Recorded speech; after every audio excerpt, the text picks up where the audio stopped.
Hello everyone, welcome back to my channel. मैं नैना और आज के टॉपिक पर हम डिस्कस करेंगे कि प्रेगनेंसी प्लान करने से पहले हमें किन बातों का बेहद अच्छे से ख्याल रखना चाहिए।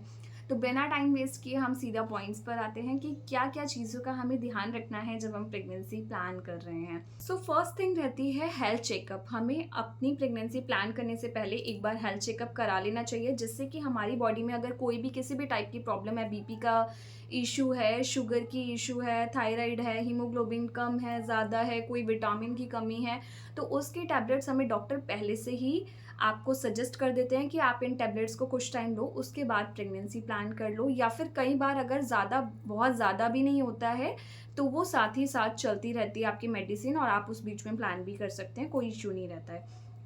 तो एक बार हेल्थ चेकअप करा लेना बहुत ज़रूरी रहता है। एक बार प्रेगनेंसी स्टार्ट हो जाती है फिर बहुत सारी बातों के बारे में सोचना पड़ता है कि हम हर एक मेडिसिन स्टार्ट नहीं कर सकते हैं प्रेगनेंसी चलते टाइम, क्योंकि प्रेगनेंसी में हर एक मेडिसिन अलग वर्क करती है जो कि हमारी बॉडी के लिए अच्छा नहीं रहता है।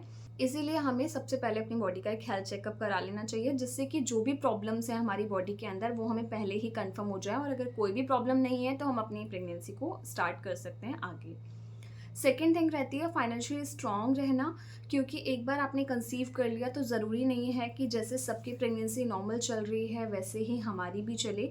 कोई ना कोई अगर कॉम्प्लिकेशन आती है तो उसके लिए हमें पहले से प्रिपेयर रहना बहुत ज़रूरी रहता है। थर्ड थिंग है हमारी स्ट्रेस फ्री रहो, उसके बाद प्रेगनेंसी प्लान करो। अगर दिमाग में इतना ज़्यादा स्ट्रेस लेकर आप प्लान कर रहे हैं तो डेफिनेटली रिजल्ट आपको नहीं मिल पाएगा।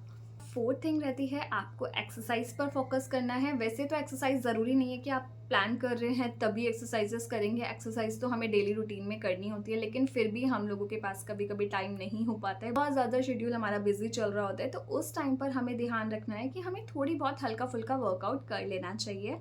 कुछ ज़्यादा नहीं तो घर में एटलीस्ट अपने लिए 10 से 15 मिनट निकाल कर आप कोई एक्सरसाइज कर लो, अदरवाइज़ 30 मिनट्स का डेली का वॉक कर लो। और फिफ्थ नंबर पर है आपको फॉलिक एसिड लेना होता है, जो कि हमारे लिए 3 मंथ्स कंटिन्यू हमें रखना होता है अपनी प्रेगनेंसी प्लान करने टाइम। या तो हम मतलब जैसे हम लोगों ने आज सोचा कि हम प्लान कर रहे हैं तो हमें आज से स्टार्ट करना है अपना फॉलिक एसिड। स्टार्ट करते पे 1 मंथ हमें यहाँ हो जाएगा। कंसीव करने के बाद आपके पास 2 मंथ्स लेफ्ट हैं, अब आप 2 मंथ्स और कंटिन्यू कीजिए, आपके 3 मंथ कंप्लीट हो गए।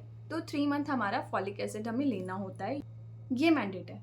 फॉलिक एसिड हमें लेना क्यों होता है, इससे क्या होता है जो बेबी की जो बोन्स होती हैं वो स्ट्रॉन्ग रहती हैं, तो हमें फॉलिक एसिड कंटिन्यू रखना है। कई बार होता है आपको बस प्रेगनेंसी का पता चला कि हाँ आप प्रेग्नेंट हैं, बट आप ऐसा कोई प्लान कर नहीं रहे थे, तब भी आपको क्या करना है, जिस दिन से आपको अपनी प्रेगनेंसी कंफर्म हुई है तभी से आप फॉलिक एसिड लेना स्टार्ट कर दो और 3 मंथ्स तक उसको कंटिन्यू रखो। So guys last one is smoke और अल्कोहल, इससे थोड़ा सा बच कर रहिए। अगर आप कंटिन्यू लेते हैं तो आप 1 to 2 मंथ्स पहले ही इसको स्किप कर दीजिए, उसके बाद अपनी प्रेगनेंसी कंसीव कीजिए।